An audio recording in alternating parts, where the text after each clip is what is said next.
السلام عليكم ورحمة الله وبركاته. مرحبا بكم في قناة كويزين زهام موسين. نتمنى ان شاء الله الفيديو يلقاكم في احسن الاحوال يا ربي. كما كتشوفوا معي اليوم ان شاء الله فيديو جديد. جيت نشارك معكم واحد الكيك اللي كيجي اكثر من رائع، كيجي خفيف واسفنجي وبواحد الصلصة اللي كتخليه يجي لذيذ بزاف وكيدوب في الفم. نتمنى ان شاء الله انكم تجربوه ويعجبكم. نبداو بالصلاة على نبينا. اللهم صل وسلم وبارك على سيدنا محمد وعلى اله وصحبه اجمعين. الا كنتوا اول مره كتشوفوا القناه ديالي ويعجبكم المحتوى ديالها ما تبخلوش عليا من لايك واشتراك وتفعيل الجرس باش توصلوا بكل ما هو جديد. ندوزو على بركه الله المقادير وطريقه التحضير.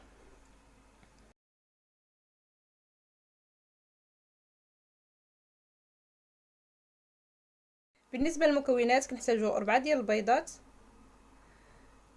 كاس مع مرش ديال السكر، سكر حبيبات او سكر سنيده، عندي كاس مع مرش ديال الزيت،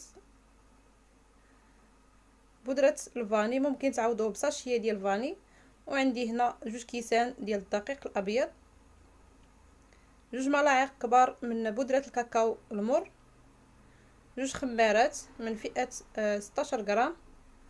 غادي نجيبو خلاط كهربائي وكنحط نديرو فيه البيض ديالنا. هنا عندي هنا كما شفتوا معايا 4 ديال البيضات، الحجم ديالهم صغير، الا كان الحجم ديالهم كبير كتكتفيو بثلاثة.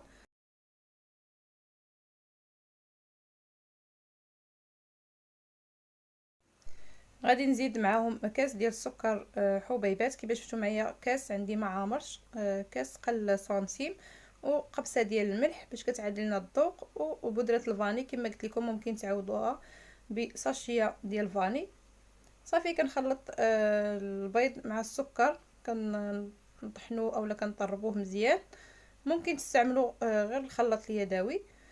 هنا غادي نضيف الزيت وكنعاود نخلط الخليط ديالي حتى كينسجموا ليا العناصر، وغادي نضيف بودره الكاكاو المر،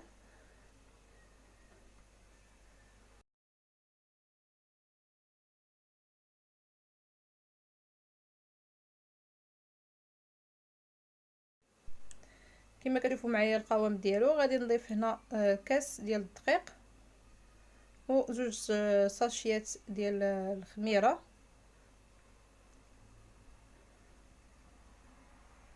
كما قلت لكم المجموع ديالهم 16 غرام، كل ساشيه كتكون من 8 غرام. صافي كنخلط الخليط ديالي وغادي نضيف الكاس الاخير ديال الدقيق.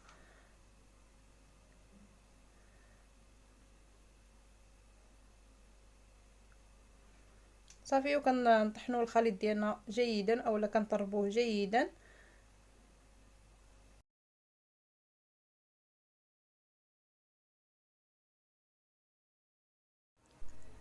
كيف ما كتشوفوا معايا هذا هو القوام ديال الكيك ديالنا. كيكون على هذا الشكل، كيكون واحد الكيك اللي غيجي خفيف ان شاء الله. كيكون على هذا الشكل، كيكونوا ديك التموجات. صافي انا هنا دهنت الطاوه ديالي بالقليل من الزيت ورشيتها بالدقيق. كتستعملوا اي طاوه عندكم، وغادي نفرغ فيها كما كتشوفوا معايا الخليط ديال الكيك، ومباشره غادي ندخلوها الفران بعد ما شعلنا ليه من قبل على عافيه اللي مهيله. كنشعلوا ليه من التحت حتى كيطلع الكيك وكي يتحمر من التحت، وغادي نشعلوا ليه من الفوق حتى كيتحمر، ونرجع معكم ان شاء الله باش نكملوا باقي المراحل.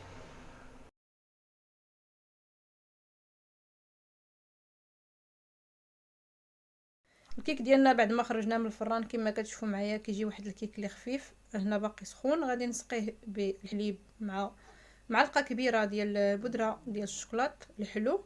ممكن ديروا غير الحليب، كيف ما ممكن تسقيوه بنيسكافي. ديروا سيرو ديال نيسكافي، كاس ديال الماء اللي كيكون غليان، وكديروا فيه ساشيه ديال نيسكافي اولا معلقه صغيره، وكتخليوه كيبرد. ملي كتخرجوا الكيك مباشره كتسقيوه.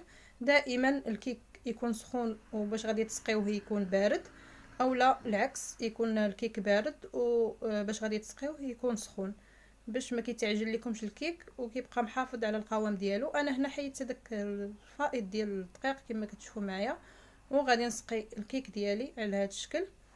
كما قلت لكم انا هنا عندي الحليب بارد ما سخونش، والكيك راه سخون. مباشره بعد ما خرجته من الفران كنخلي واحد 3 ديال الدقيق وقلبته كما كتشوفوا معايا كيجي واحد الكيك اللي خفيف. صافي كنستمر على الطريقه وندوز معكم ان شاء الله باش نحضروا واحد الصلصه.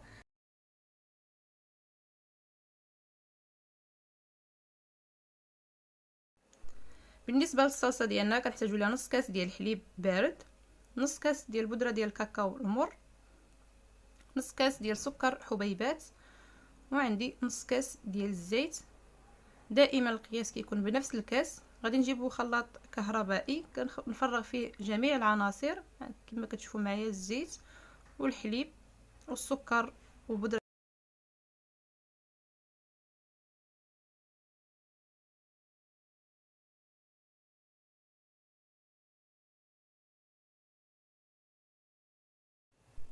صافي غادي نطحنوا اولا غادي نميكسيو الخليط ديالنا حتى كيولي عندنا واحد الصلصه اللي متجانسه وكتكون ثقيله كما غادي تشوفوا معايا. ما كياخذش معنا بزاف ديال الوقت في تحضير هذه الصلصه. كتجي واحد الصلصه اللي لذيذه بزاف كما شفتوا معنا. ما استعملناش حتى قطعه ديال الشوكولاط، اكتفينا فقط ببودره ديال الكاكاو. كما كتشوفوا معايا هذا هو القوام ديالها. كتكون واحد الصلصه اللي عاقده وكتجي لذيذه بزاف. كما كتشوفوا كتجي لامعه. صافي هنا مباشره بعد ما برد لينا الكيك كنخليو الكيك حتى كيبرد وكندهنوه بهذه الصلصه. كما كتشوفوا معايا غادي نزينوا بها الكيك ديالنا. كندهنوا الكيكه كامله من الفوق. كتجي واحد الصلصه اللي رائعه كما كتشوفوا القوام ديالها اللي ثقيل وكيلمع. صافي غادي ندهن الكيكه ديالي.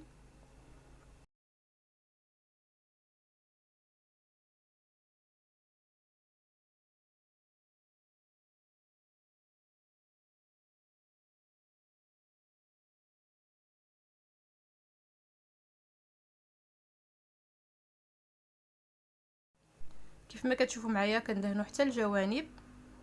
كنفرغوا ديك الصلصه كامله على الكيك ديالنا. كيجي كيك اللي لذيذ بزاف وكيتشرب لينا ديك الصلصه. عندي هنا واحد ياغورت بنكهه الفاني. ممكن تستعملوا ياغورت بنكهه الكراميل او اي ياغورت عندكم.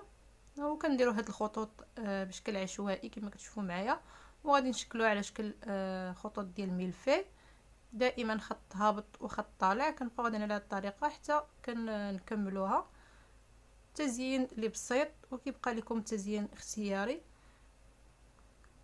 وهنا كما كتشوفوا معايا الكيك ديالنا بعد ما وجد وخليناه برد زينته بحبات من الفرامبواز وورقات ديال النعناع. كما قلت لكم التزيين كيبقى اختياري. اهم شيء ان هذا الكيك كيجي رائع وكيجي لذيذ وكيذوب في الفم وكيجي خفيف بزاف. كما كتشوفوا معايا في التقطيعه ديالو كيبان انه خفيف.